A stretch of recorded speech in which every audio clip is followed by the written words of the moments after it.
शव यात्रा।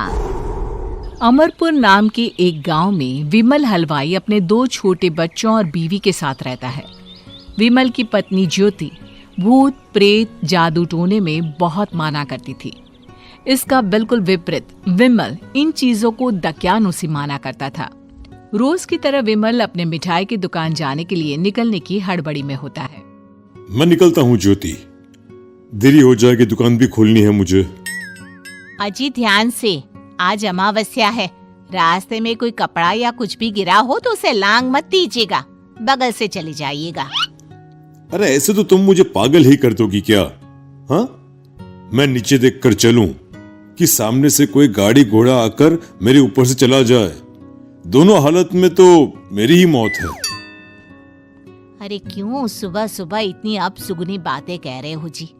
मेरे गांव में तो ऐसा आंखों के सामने होता हुआ देखा है मैंने, इसीलिए कहती हूँ, वरना मुझे क्या, पड़ोसी को तो नहीं कहना चाहती मैं।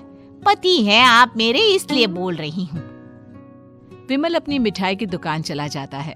दुकान पर पहले से ही ग्राहकों की लंबी लाइन लगी हुई थी।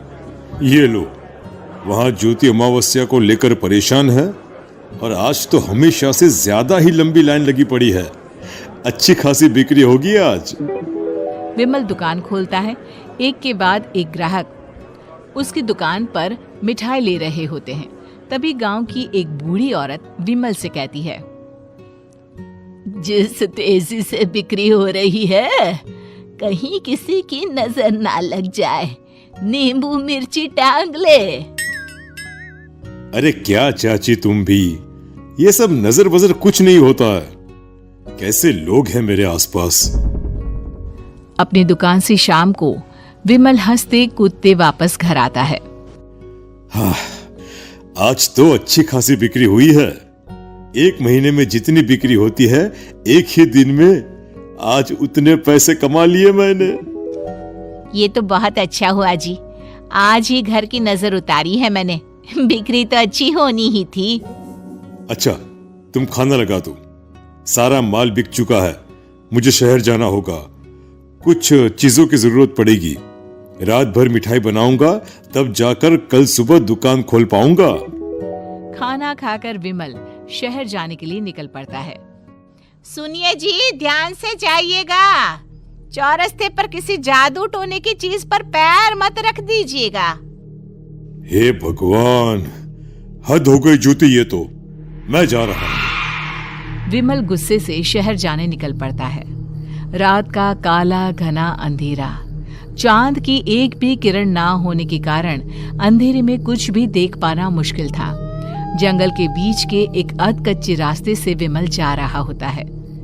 चारों तरफ गुफ अंधेरा और सन्नाटा सुनाई दे रहा था, और सुनाई दे रही थी विमल के पैर के नीचे आ रहे सूखे पत्तों की आवाजें। तभी अचानक दूर से उसे कुछ आवाजें सुनाई देती है। अरे, ये इतनी रात को जंगल के रास्ते कौन जा रहा है? शायद कोई टोली होगी। राम नाम सत्य है, राम नाम सत्य है, राम नाम सत्य है, राम नाम सत्य है। धीरे धीरे आवाज कुछ कुछ सुनाई पड़ती है। आवाज धीरे धीरे और नजदीक आती सी लगती है। विमल देखता है कि उसके सामने से सजी धजी सफेद कपड़े में लिपटी एक अर्थी निकल रही है, जिसके साथ 5 लोग ही थे। 4 आदमियों ने उसे कंधा दिया हुआ था। एक मटका लिए आगे आगे बढ़ रहा था। विमल के बिल्कुल सामने आकर अर्थी रुक जाती है। उसमें से एक आदमी विमल से कहता है, अरे भाई, जरा अर्थी को कंधा लगाना, मैं बहुत थक गया हूँ, बड़ी मेहरबानी होगी। हाँ भाई, कंधा तो मैं लगा दूं, पर रात को 12 बजे ये शव यात्रा, इस समय कौन अर्थी ले जाता है? तभी विमल को ऐसा लगता है कि शव में से आवाज आई, ये आवाज। मजबूरी है भाई, आप कंधा दीजिए, मैं रास्ते में सब बताता हूँ आपको। विमल अर्थी को कंधा दिए चल रहा होता है कि उसे ऐसा लगता है कि हाथ में मटका लिए जो आदमी शव के आगे चल रहा है उसके पैर उल्टे हैं। क्या हुआ भाई, हकला क्यों रहे हो? वो आपके साथी के पैर उल्टे। विमल अपनी बात पूरी भी नहीं कर पाता कि वो देखता है कि उस आदमी के पैर तो सीधे ही हैं। अरे नहीं, कुछ नहीं, मुझे शायद वहम हुआ होगा। धीरे धीरे सब आगे बढ़ रहे होते हैं। तब विमल को अचानक लगता है मटके में से एक हाथ बाहर आ रहा है। विमल घबरा जाता है। इसके पहले वो कुछ बोल पाता, कल्लू कहता है, मेरा नाम कल्लू है। हम 6 दोस्त थे, जिसमें से एक को तो तुम सोया हुआ देख रहे हो। इतनी पक्की दोस्ती थी कि जैसे हम सब सगे भाई हैं। पर किस्मत का कोई क्या कर सकता है। आज से 4 साल पहले एक नदी में हम सब नहाने गए थे, जिसमें डूबकर राजेश की मौत हो गई। किसी मजबूरी के कारण हमें उसकी अर्थी को रात को ही शमशान घाट ले जाना पड़ा। हम 5 उसे ले जा रहे थे। 4 साल पहले आप 5 में मैं कुछ समझा नहीं। मंकू अपनी गर्दन पीछे घुमाकर अपनी आंखें बड़ी बड़ी कर विमल से कहता है, अरे भाई, पूरी कहानी खत्म होने दो, फिर बीच में बोल लेना, ठीक है?